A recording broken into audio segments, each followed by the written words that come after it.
Earth Angels! Kamusta? Welcome back to Pinay Angel Tarot. For today, we're gonna have love reading. General love reading, kaya maaaring mag-resonate o hindi. Disclaimer lang, hindi to sa lahat magre-resonate, guys. So, ang nasagap nating energy ngayon is, actually energy mo to. So, nakita ko dito, hinihintay mo itong person na to. Attracted ka sa kanya, gusto mo yung taong yan. Pero naghihintay ka ng sign eh. Kasi ayaw mo mapahiya sa taong to. Ngayon, you are very independent, you are single. Pero nakikita ko sa recent past, iniwan mo siya, tinalikuran mo siya. May iba kang pinili over this person.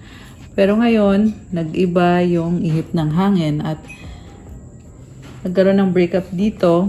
Andito yung Tower card. So, naging masyado kang kampante dito sa connection na to. Hanggang sa lumabas ang katotohanan. Kung ano man tong katotohanan na to, it involves other persons, third party, or other situation na na-involve ka. Pero ngayon, ang energy mo is nakafocus ka sa finances mo. Gusto mong kausapin yung person na yan. Kaso lang, ayaw mo ng conflict. So, pinipili mo na lang muna na mag-focus sa finances mo. Also, nakikita ko hindi ka titigil eh. Gusto mo talaga yung taong yan. Gusto mong ibalik kung anong meron kayo.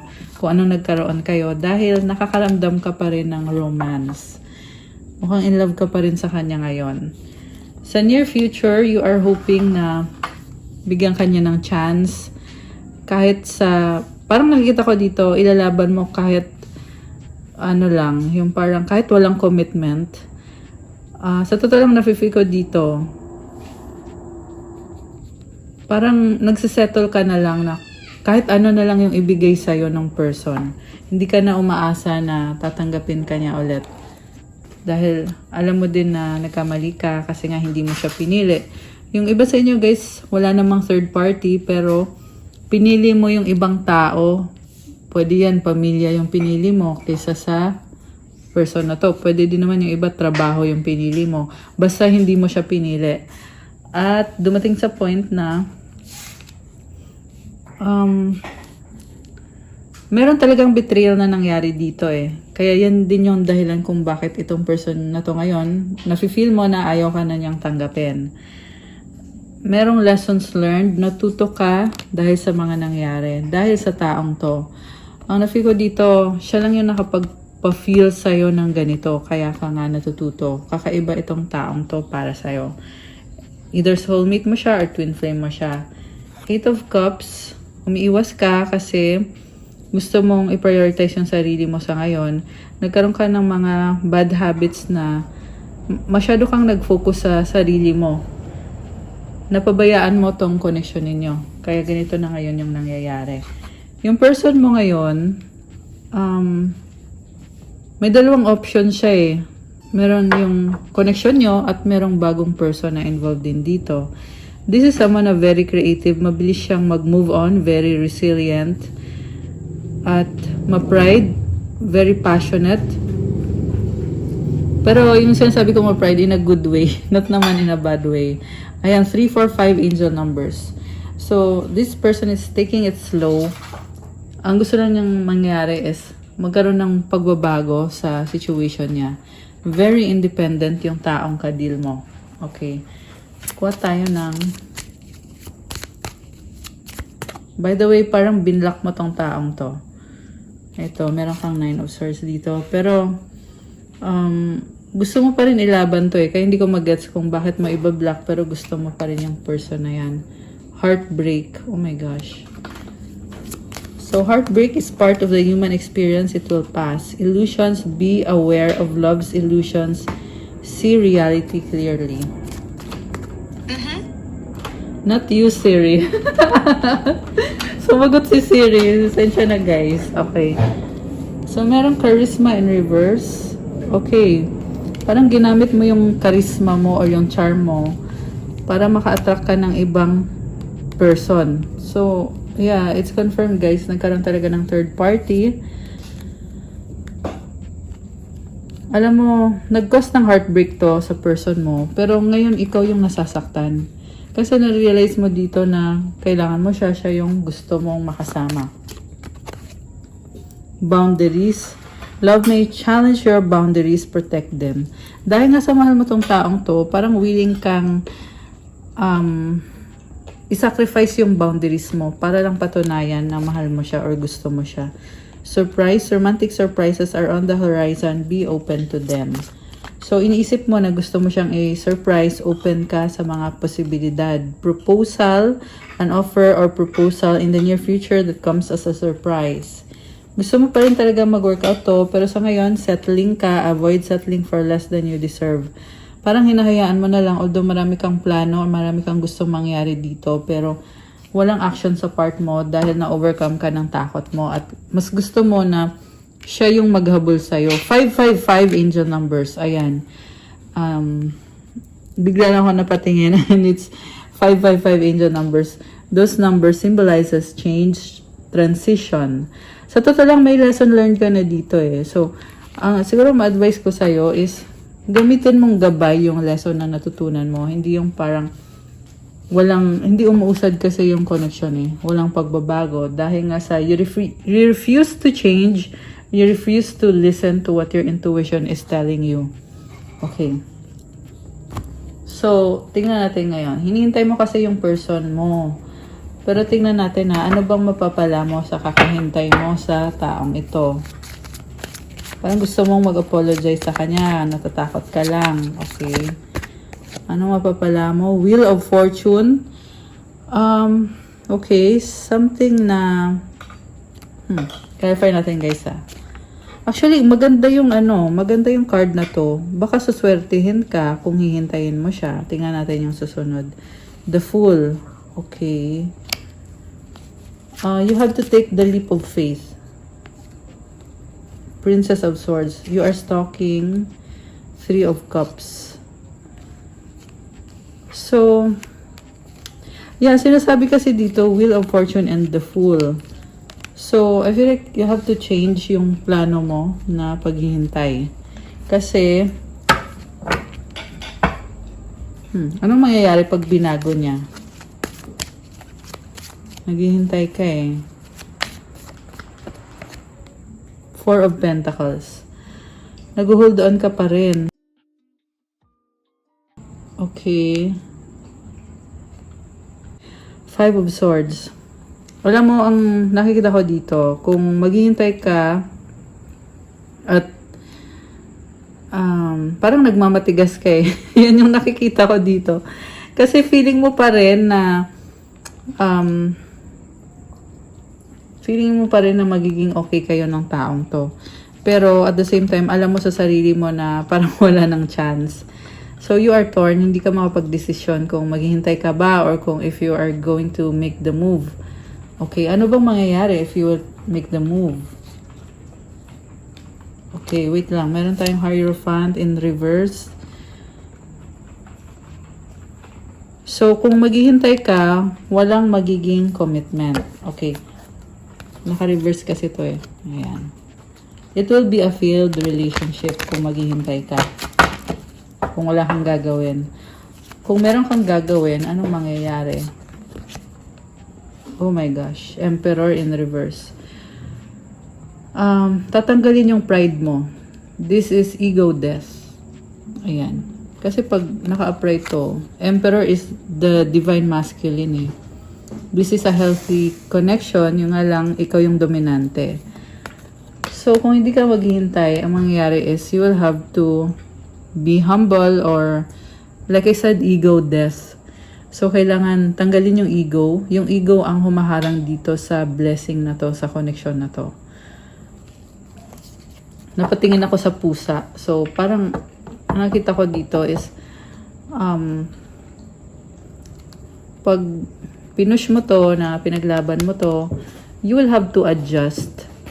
Kagaya ng pusa na very flexible. Mag-a-adjust ka sa taong to at mag-workout naman. Ayun. Mag-workout naman if you will make the move. Yung nga lang, ego death. So, you will swallow your pride. Actually, napatigil ako guys kasi nagka-vision ako ngayon lang. There is someone na ikaw yun, gusto mo mag-reach out sa taong to. Nakita ko yung energy mo sa vision ko. Pero, you are really gripped by pride. So, blessing kasi yung nakikita ko sa connection na to eh. Pero you are blocking the blessing. So, ayun. Hindi ko alam ang sasabihin sa'yo kasi dahil sa fear mo eh. Dahil sa fear mo. Pero ang nakita ko is pride lang talaga. Pride lang yung pumipigil sa pag-usad ng connection na to.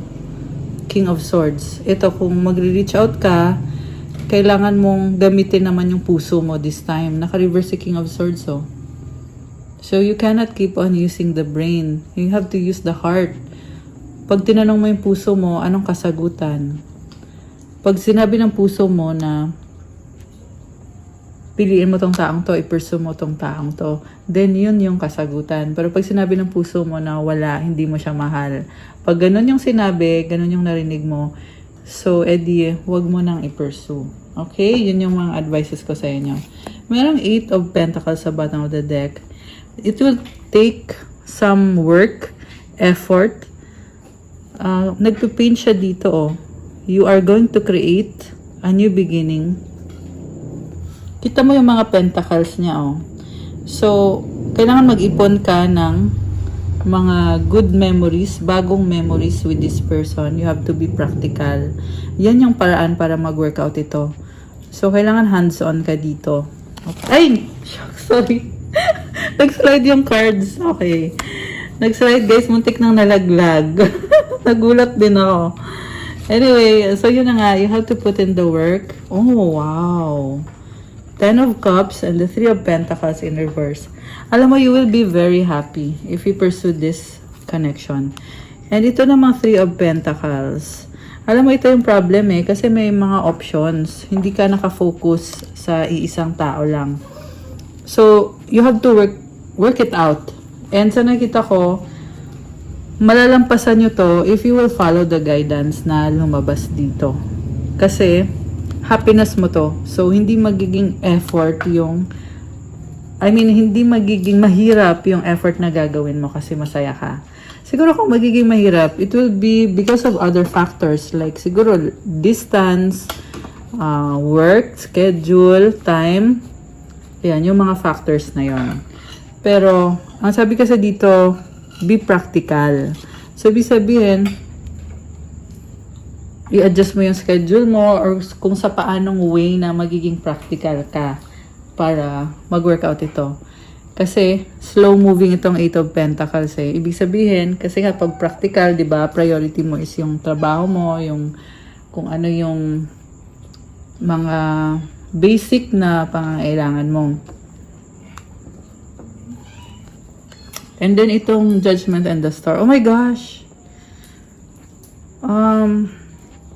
Alam mo guys, magkakaroon ng clarity. Merong ano dito. Again, kagabi kasi, meron akong nireading about yung chismis na pinapakinggan. Ngayon, lumabas ulit dito, oh. Merong chismis na magkakaroon ng clarity kasi naka-reverse yung the star. So, pag ganyan kasi, 345 lumabas ulit. Ayan, angel numbers 345. Take it slow.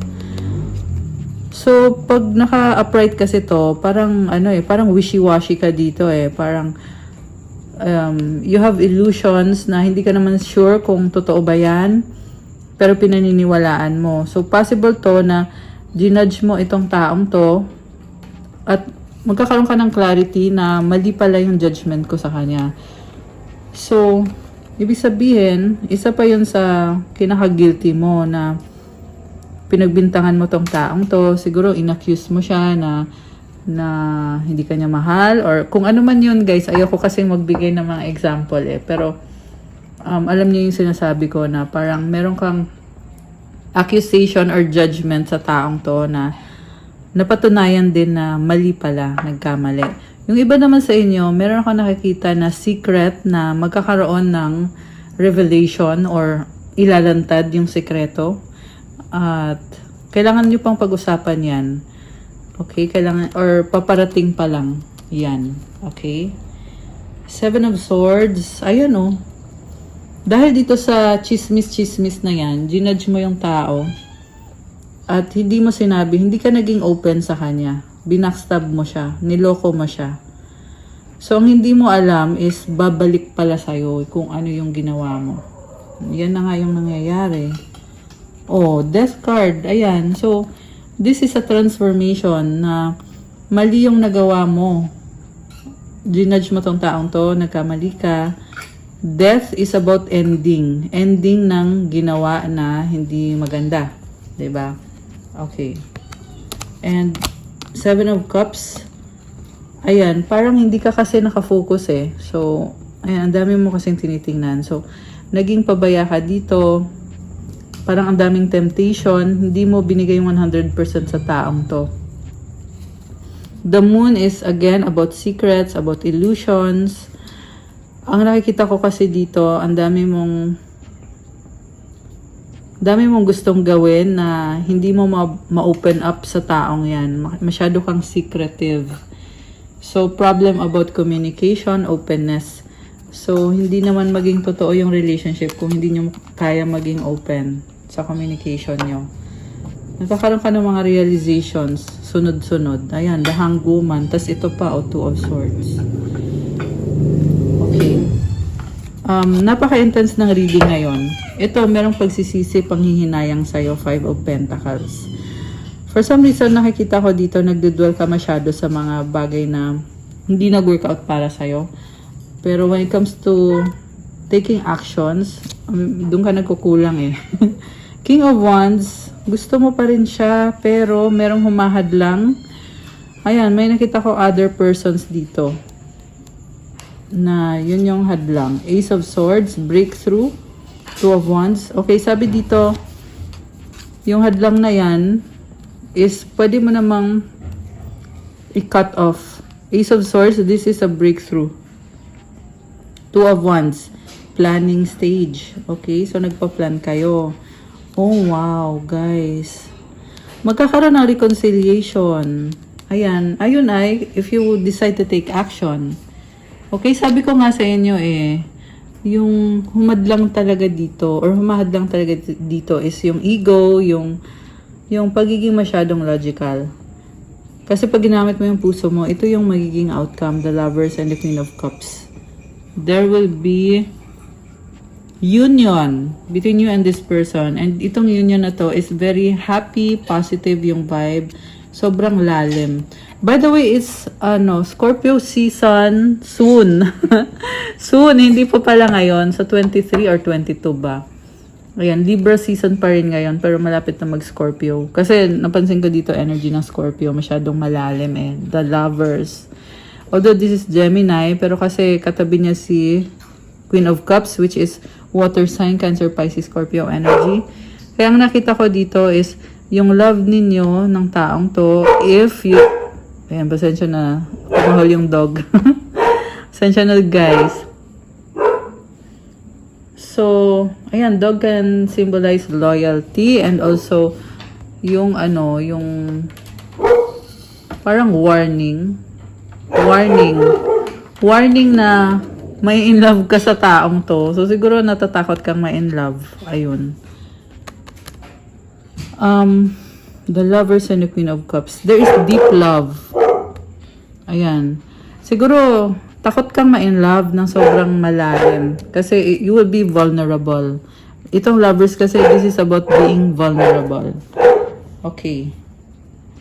So, eto na-overwhelm ka. Parang hindi mo kayang tumanggap ng love. Pero ang nakita ko kasi, once in a lifetime opportunity to eh. Oh, nag-flip oh. Si Queen of Pentacles and the Temperance are in reverse. 8 of Wands. So, communication or travel. Alam mo, nakikita ko dito, sarili mo yung iniisip mo. Ayaw mo i-compromise yung freedom mo, lalo na yung sa career and finances mo. Temperance in reverse. Wala kang faith, wala kang tiwala. So, I'm sorry to say, parang nakita ko dito, very low vibe na energy. So, you should check on yourself, assess yourself. Kasi, kapag yung isip mo kasi kinokontra ka, 'di ba? Talagang Talagang hindi mo ma-achieve. Alam mo yung nasa harap mo na nga yung solusyon, pero babalik rin mo pa. Ayan, ganun yung nakikita ko dito. So, kung sino man tong nasagap natin, ayan, I hope na naririnig mo yung mga ina-advise dito. So, you have strength card sa bottom of the deck. Kinakalma mo sarili mo. Ang lakas pa rin ng confidence mo. Ayan, Three of Swords. Na kahit nasasaktan ka na, parang pinipilit mo pa rin na gagawin mo pa rin kung ano yung gusto mo. Sa ayaw at sa gusto nitong taong to. Okay.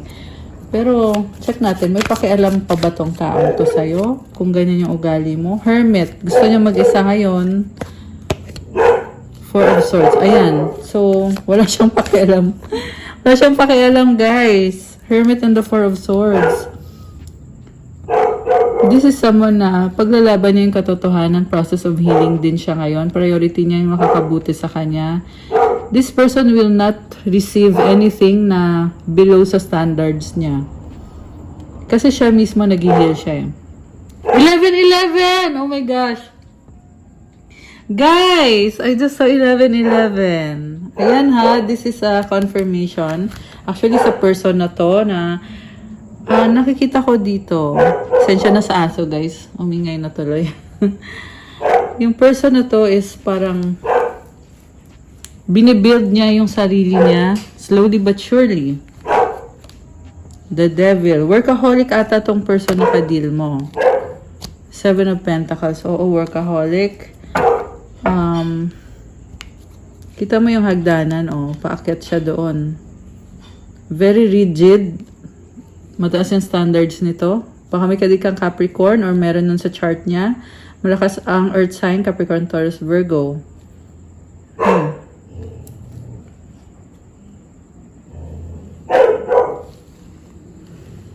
Alam mo, may nakita ko other person dito na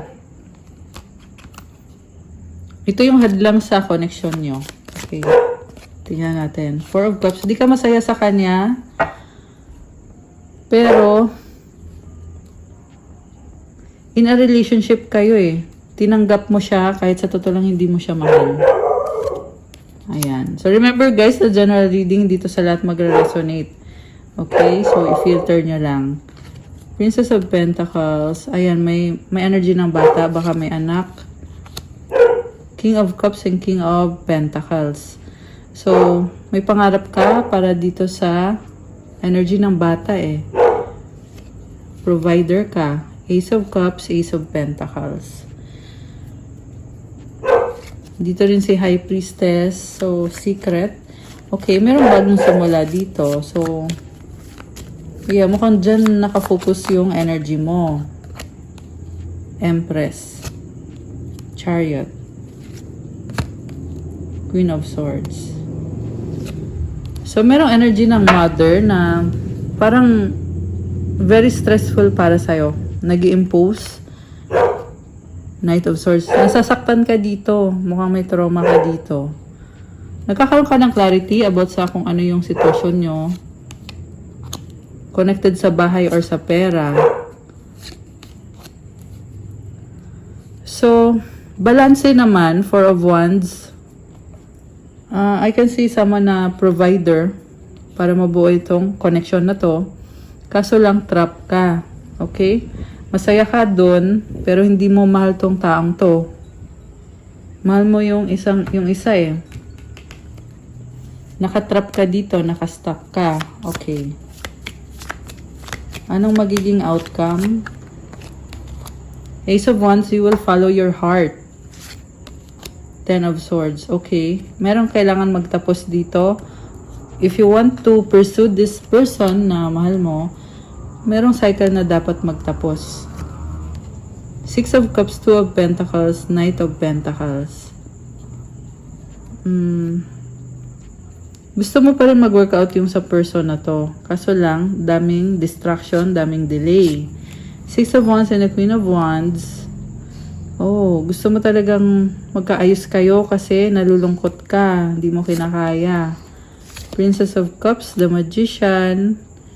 So, may nakita kong communication. Sa dulo, justice, there will be fairness and balance.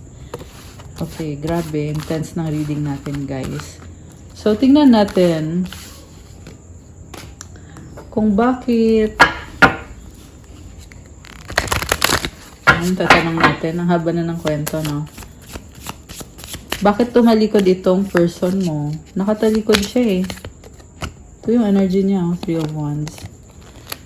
Reconciliation, learn to reconcile with yourself. Okay? Oh, bumabalik siya sa sarili niya. Yes, trust your intuition. Oh, kasi alam na niya. Parang, nakita ko dito, hindi mo manluloko tong taong to. Ayan, kaya siya na mismo yung umiiwas. Confusion, all seekers of truth will experience confusion. Ask the universe to provide the answers you need. So, nalilito siya. Naghahanap siya ng kasagutan. Okay, mukhang nasasaktan pa rin tong taong to. Tignan natin ano bang emosyon niya sa'yo? Oh, nasasaktan niya. Three of Swords. Page of Cups and the Ten of Pentacles. Alam mo, tinitiis niya yung sakit. Nagkaroon kayo ng solid foundation itong taong to. Pero, alam mo yung may tinik? Ganun yung pakiramdam niya eh. Nasasaktan pa rin siya. Knight of Cups. Gusto ka pa rin naman pala niya eh. Mahal ka pala niya eh. Pareho kayo ng energy, meron ka din ito. Ayan. Gusto niyo pa rin ng isa't isa.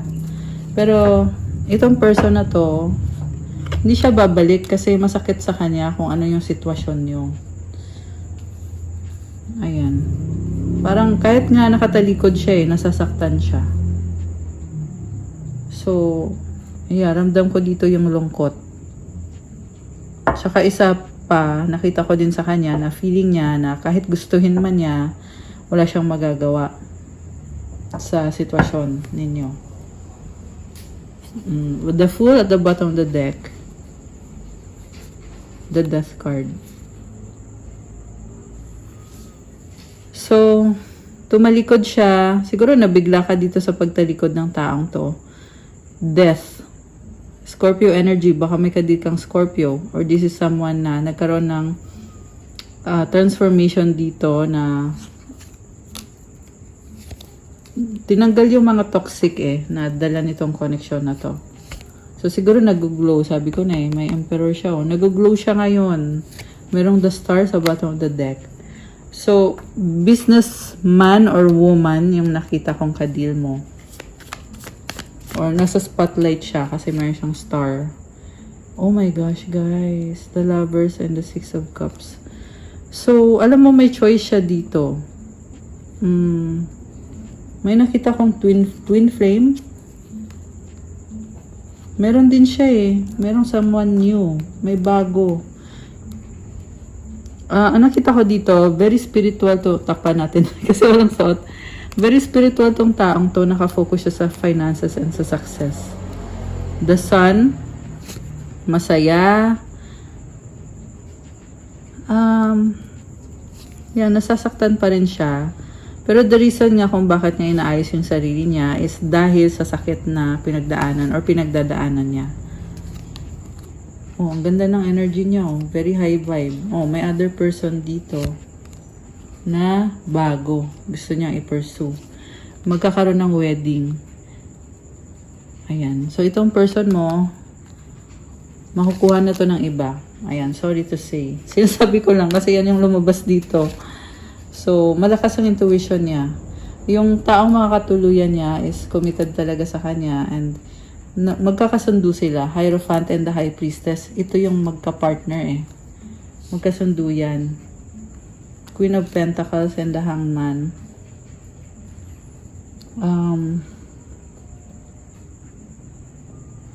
Parang dadating siya sa point na parang magiging kontento siya sa sarili niya kung bakit hindi niya naisip to dati na may ganito, kung bakit siya na-stuck sa isang sitwasyon na hindi healthy sa kanya. Ten of Swords, closure, ending.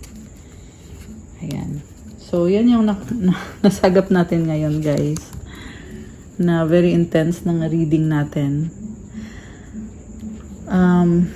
Ano ang... Sige, mag-wish kayo. Tingnan natin.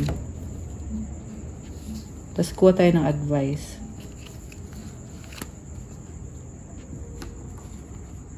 Okay, advice para kay person mo. Ay, isa lang. Dalawa, okay. At advice din para sa'yo.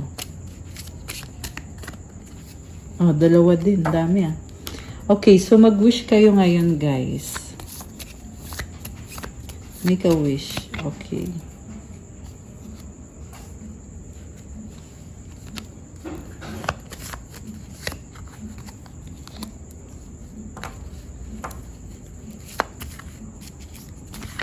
Okay, so ready na ba kayo? Nabuksan natin ang sagot sa wish nyo. Comment ready now at bubuksan natin to. Okay, comment ready now. So, buksan ko na. Okay, ang sagot sa wish mo ay... Yes! Oh my gosh! It's a yes! 2112! Alam mo, mirroring kayo. Mirroring kayo ng person na to. You are mirroring each other. You can read each other's mind. So, balance yung sun tsaka moon. So, this is nice. Balance. Parang yung yin-yang na symbol. At kung kailan mangyayari ang wish mo, you're ready! Wow! At ang advice para sa'yo, listen to your intuition. Ayan, guys. So, yes, you are ready. Listen to your intuition. May kailangan kang gawin dito para makuha mo itong wish mo. Pero, I'm so happy kasi ngayon lang tayo ulit nakakita ng yes na sagot sa wish. Kasi kung sinusundan niyo po yung mga love message ko, pag nag-wish, hindi na tayo nakakakuha nung mga nakaraan. Pero ngayon, ito na ulit. Nakuha na natin ulit yung yes. Ayan, guys. So, comment, I'm ready to claim itong wini-wish nyo. Ayan, guys. Listen to your intuition. So, may sinasabi yung intuition mo, baka hindi mo kasi pinapakinggan. 2233 and 234 angel numbers. Okay. So, comment, I'm ready to claim this wish granted. Comment nyo dyan. Ngayon na, bilis. So, tingnan natin yung advice. Okay, advice para sa'yo. Clarity. Let me trust my deepest instincts in all ways, especially when matters are unclear. May my own holy intuition always guide the way. Again, this is about listening to your intuition. So, yung intuition mo, palagi yan nagsasabi sa'yo, hoy, ito yung gawin mo. Hoy, alam mo ba na ganito? So, wag mong baliwalain. Pakinggan mo. Gawin mo kung anong sinasabi ng intuition mo. Oh, trust my deepest instincts in all ways. Lalo na kung pakiramdam mo malabo yung mga bagay-bagay. Kasi gagabayan ka palagi ng intuition mo. And you are gaining clarity now. Next one is striving. Eventually, the individual's ego's drive to make things happen falls away, replaced with a relaxed, trusting openness to answers as they arise. Thank you, Divine, for letting me move with the flow. Wow, guys. So, ito, nile-let go mo na yung ego. Which is yan yung lumabas sa reading natin na kailangan i-let go yung ego para mag-workout ito. Palitan daw ng relax na energy at magtiwala ka daw at maging open ka daw sa mga kasagutan na dumadating. Move with the flow daw. So, ibig sabihin pakiramdaman mo. 24 angel numbers. Ayan. Pakiramdaman mo kung ano yung nafe-feel mo ngayon, kung ano sinasabi ng intuition mo, ayun, i-follow mo lang yon. Okay? Sa person mo naman, ang advice is aging. I am one with unlimited love beyond all seeming restrictions of age. Wow, I'm filled with joy, energy, and beauty. A vessel for the divine Shakti. Oh my gosh, mag-birthday ba yung person mo? Kasi aging nadagdagan yung edad. Okay. Sabi dito, itong person na to ay punong-puno ng saya, ng energy, ng kagandahan, divine Shakti. Napakaganda. Very high vibrational yung energy nitong taong kadil mo. The last one is being enough. The innermost heart says you are enough, nowhere to go, nothing to get, nothing to change, no need to grow more deserving you. Yes, you are love. Sapat at kontento na siya sa sarili niya kasi nasa kanya mismo yung love. So, parang nakita ko sa kanya, yung love na yung dapat maghanap sa kanya. Or yung person na yung dapat maghanap sa kanya. Kasi kontento na siya sa sarili niya. Wala na siyang babaguhin. Wala na siyang hihilingin. Enough na siya. Okay? Alam mo, very hardworking yung nakikita ko dito sa person mo. May mga pawis-pawis siya, oh. Talagang nakafocus to sa growth niya. Kita mo yung dahon-dahon, nag-grow siya. And hindi lang to sa actual or sa physical at hindi lang sa financial but also spiritually. I can see very grounded itong person na to ngayon, nakadeal mo. So, yeah, napakaganda ng vibe na to. Pinaghirapan din naman niya kung ano na yung naabot niya ngayon sa buhay niya. Ayan. Okay, guys. That's all for our love message for today. Thank you for watching. Please like the video, comment kung nag-resonate ba or kung nagustuhan niyo ba or kung ilang percent nag-resonate, kung 100%, 50% or kahit 10% i-comment niyo pa rin. Subscribe and hit the notification bell. Sa mga nagtatanong about private reading, message lang kayo sa Viber or sa WhatsApp para mas mabilis. Nasa description box po yung contact details ko. Kung kailangan nyo ng gabay para sa specific na situation nyo, ayan, mag-book kayo ng private reading. Syempre may bayad yun kasi ikaw mismo yung i-reading. So, isa-send ko na lang sa inyo yung details pag nag-PM kayo sa akin sa Viber or sa WhatsApp. Ayan, nakakatawa guys, may mga nagpapareading sa akin talaga na nagre-resonate dito sa love message. Pero may konting twist yung kwento. Kasi magkakaiba naman talaga kayo ng kwento eh. So, kung isa ka doon sa mga nagre-resonate pero medyo kakaiba din yung kwento mo at kailangan mo ng gabay, ayan, mag-message ka na lang sa akin. Thank you guys. I love you. See you again soon. God bless you all. Stay safe and have a good night everyone. Love you guys. Thank you. Bye!